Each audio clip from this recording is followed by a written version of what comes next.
Hi, welcome to my channel and please don't forget to like, comment and subscribe. Today I bring a topic about dispute settlement in the law of the sea convention and territorial and maritime disputes in Southeast Asia. Issues, opportunities and challenges. The peaceful settlement of dispute over territory and over unresolved maritime boundaries is fundamental for the prevention of interstate conflict and often a necessary precondition for the exploration and exploitation of resources and preservation and protection of the marine environment. Blake, 1998, on 3 to under 27, Kwiatkowska in 1993.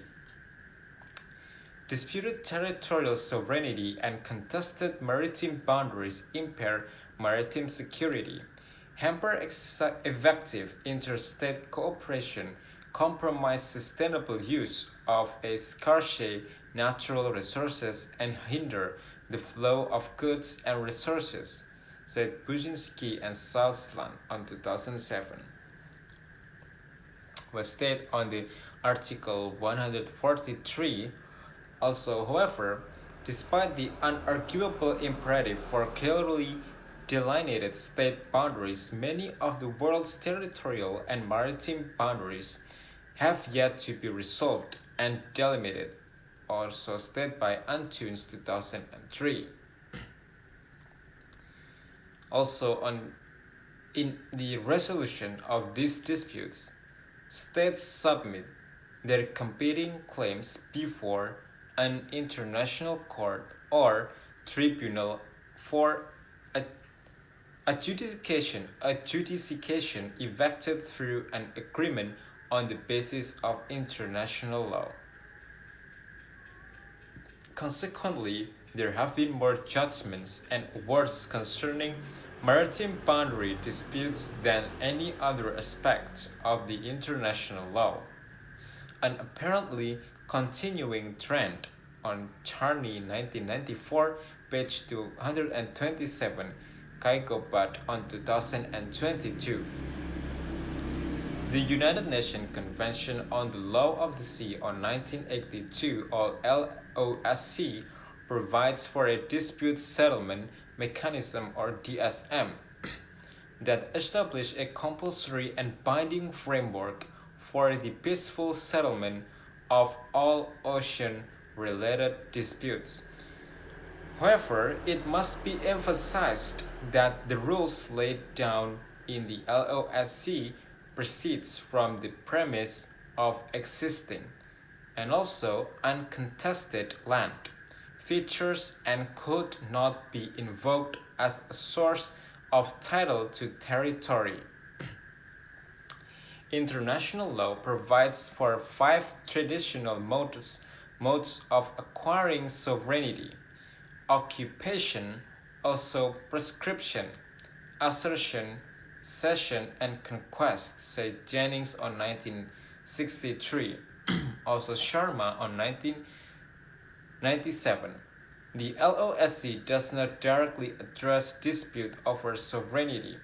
The LOSC contains provisions rather for the delimitation of the territorial sea, the exclusive economic zone, or EEZ, and the continental shelf. On Article 15, number 74 and 83 of the LOSC, respectively, it is clear that the LOSC does not address issues of competing claims to sovereignty over maritime features.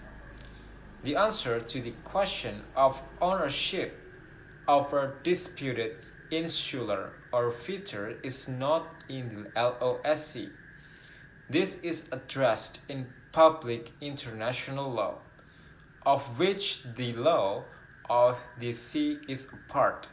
The rules governing the acquisition of territory are well established in customary international law and in international jurisprudence.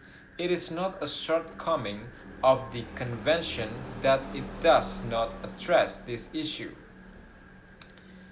However, while the LOSC does not contain substantive provisions regarding solutions to address competing also issues of ownerships.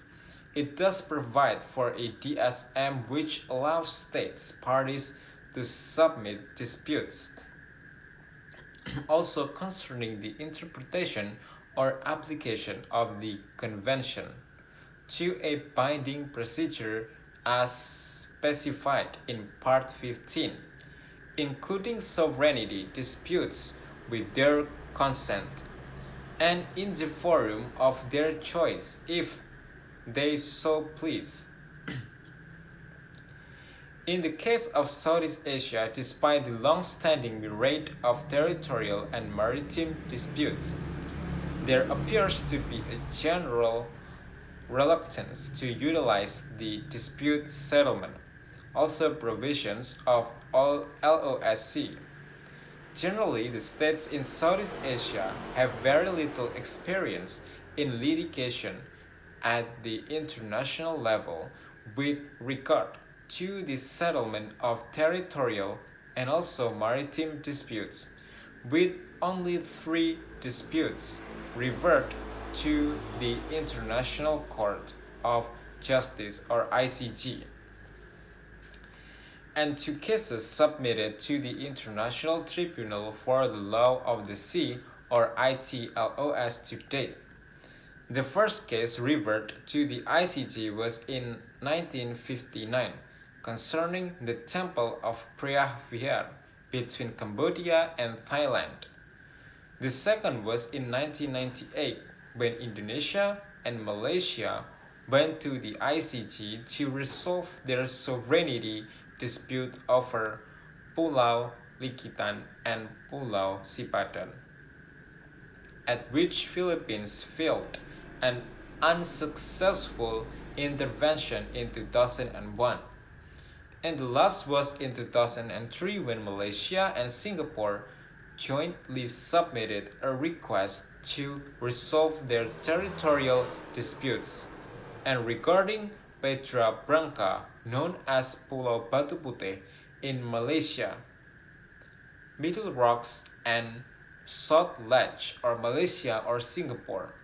The 2 ITLOS cases were case number 12 concerning land reclamation by Singapore in and around the Straits of Johor between Malaysia and Singapore, and case number 16 concerning delimitation of the maritime boundary between Bangladesh and also Myanmar in the Bay of Bengal. So thank you for watching, and don't forget to like, comment, and subscribe.